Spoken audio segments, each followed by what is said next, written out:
dilakukan dan apa yang tidak boleh dilakukan. Kalian tuliskan di papan tulis. Yang sudah siap silakan menulis. Kuning laki-laki, yang perempuan dan cewek. Oke.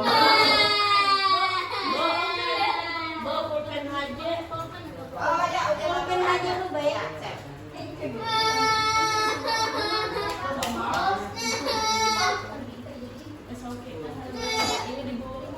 Setelah semuanya menulis, hanya kita buat kesepakatan bersama mana yang harus, mana yang tidak.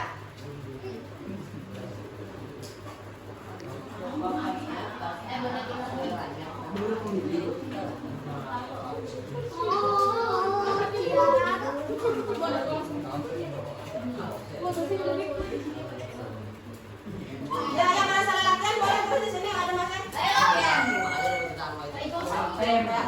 Tinggal.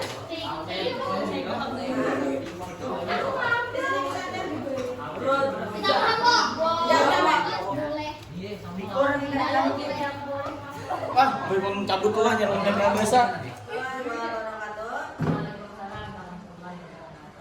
Hari ini Ulun minta waktu sebentar adalah Bapak untuk membagikan pengetahuan yang sudah kami dapat di pendidikan Guru Tangerang, yaitu tentang budaya positif. Harapannya budaya positif ini bisa kita berikan dampak yang positif juga terhadap lingkungan kita, yaitu di SMP dan juga Kandangan. Budaya positif dalam modul ini adalah yang kami pelajari adalah pertama perubahan paradigma belajar, ada disiplin positif, kebutuhan dasar manusia, motivasi perilaku manusia, posisi kontrol guru, keyakinan dan segitiga restitusi.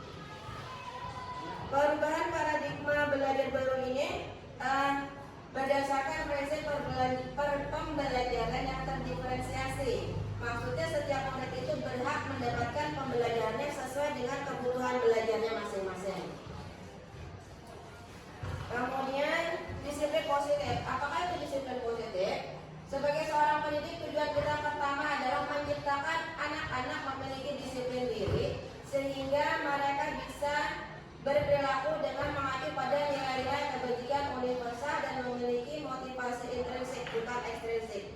Jadi mereka berubah untuk menjadi disiplin itu memang kehendak diri mereka sendiri untuk dihargai orang lain, bukan karena hukuman, bukan karena ancaman, bukan karena pujian.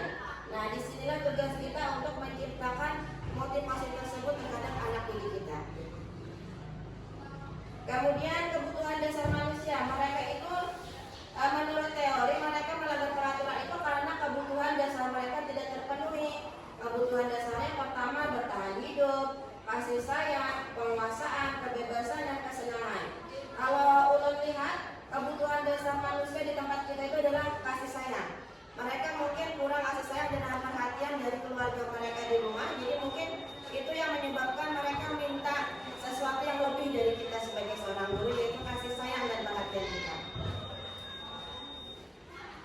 Kemudian motivasi perilaku manusia tadi yang pertama tadi untuk menghindari ketidaknyamanan, mendapatkan imbalan dan menghargai diri sendiri. Nah, motivasi yang kita inginkan terjadi pada anak kita itu adalah motivasi yang ketiga. Mereka ingin berubah karena memang mereka ingin menghargai nilai-nilai yang ada pada diri mereka sendiri, bukan karena ancaman dan imbalan tadi. Tunggu.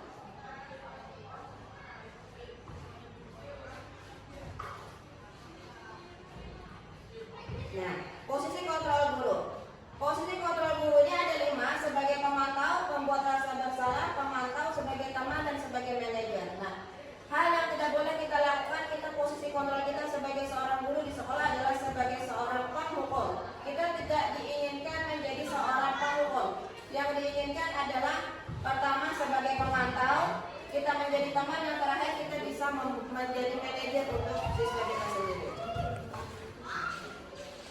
Kemudian